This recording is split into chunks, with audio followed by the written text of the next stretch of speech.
किरण माने यांची मी वेगळी ओळख करून देण्याची गरज नाही. मराठी सिने जगतालाच काय, महाराष्ट्रातली जी प्रोग्रेसिव्ह मुवमेंट आहे, महाराष्ट्रामध्ये मोदी शहांच्या विरोधात निर्भीडपणे बोलणारे, लिहिणारे जे काही बुद्धिजीवी, साहित्यिक, कलाकार आहेत, त्यातलं एक अत्यंत अग्रक्रमाने येणारं नाव, कोरोना काळामध्ये सुद्धा ज्यांनी अत्यंत ताकदीने सन्मान्य पक्षप्रमुखांचा पक्ष म्हणजे विशेषतः की सेनेचे सदस्य नसताना सुद्धा ज्या ताकदीने मांडला तो काबिले तारीफ आहे. आणि आम्हाला हे विशेष उल्लेखनीय आहे की हे सगळी मांडणी करत असताना मुलगी झाली हो सारखी मालिका त्यांना सोडावी लागली, पण तरी सुद्धा न डगमगता ते लिहित राहिले, निर्भीडपणे बोलत राहिले, कुठल्याही ट्रोल धाडीला भीक न घालता ते आपली मांडणी करत राहिले. बिग बॉस टॉप 3 मध्ये पोहोचलेला हा माणूस आणि सिंधुताई सपकाळ यासारख्या अनेक गाजलेल्या मालिका केलेला माणूस, आज आम्हाला आनंद आहे की आमच्या कुटुंबामध्ये ते सामील होत आहेत. किरण भैया, मी समजू शकते तुमचं अवघडले, पण मी प्रवेश करतानाही मी सुरुवातीला असंच म्हटलं होतं, मला शब्दानं शब्द आठवत होतो.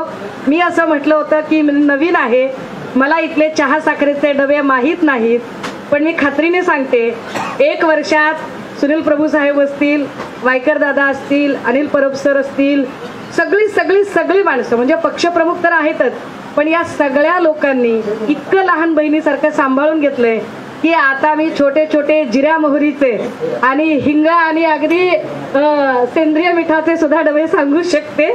आणि मला असं वाटतं की तुम्ही बिनधास्त या. इथे सरांनी सांगितलं तसं तुम्हाला सुनेसारखं नाही मुलीसारखं वागवलं जाईल. सर बोलते.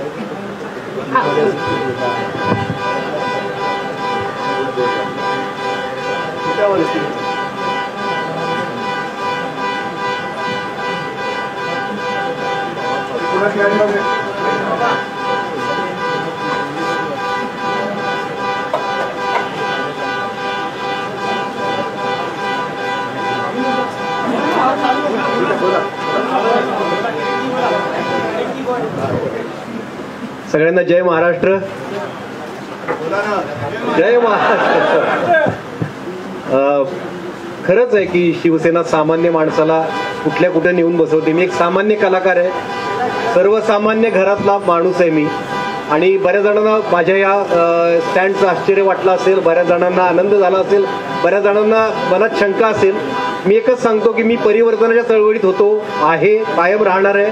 शिवशाहू फुले आंबेडकरांचे विचार मी मांडत राहिलो, संविधान वाचवण्यासाठी काही माझं मत मांडत राहिलो.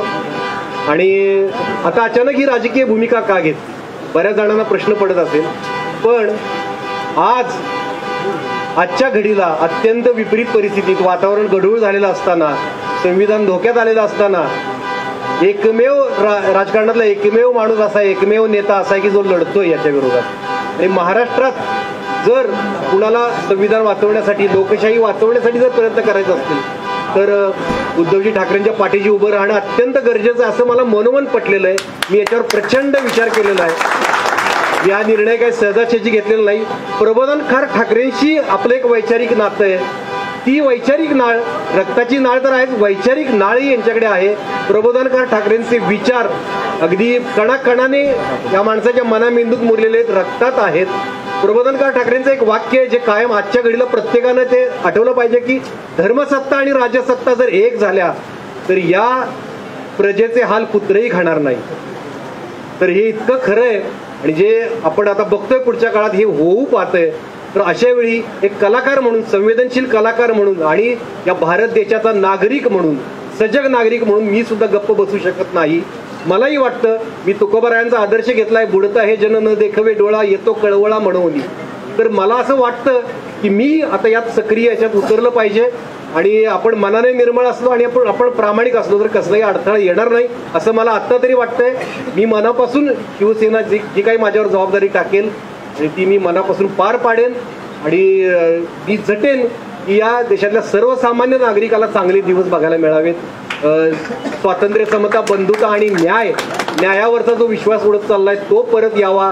स्वातंत्र्य मिळावं, समता यावी, यासाठीच आपण झटतोय. आपण सगळे दुसऱ्या कुठल्याही कारणासाठी झटत नाही. माझा दुसरा कुठलाही उद्देश नाही राजकीय प्रवेश घेण्यामागचा. एवढं मी सांगतो. बाकीचं सगळं बोलायला नंतर खूप दिवस आहेत, मी बोलत राहीन. धन्यवाद. जय महाराष्ट्र. किरणजी, तुमचं मनापासून स्वागत करतोय. कारण तुम्ही कोणत्याही राजकीय हेतूमुळे नाहीत, हेतूसाठी नाहीत, तर तुम्हाला जे काही चाललंय ते पाहवत नाहीत. हीच परिस्थिती आमची सुद्धा आहे की जे काही चाललेलं आहे हे असंच चालू राहिलं तर आपला देश हा रसातळाला जाईल.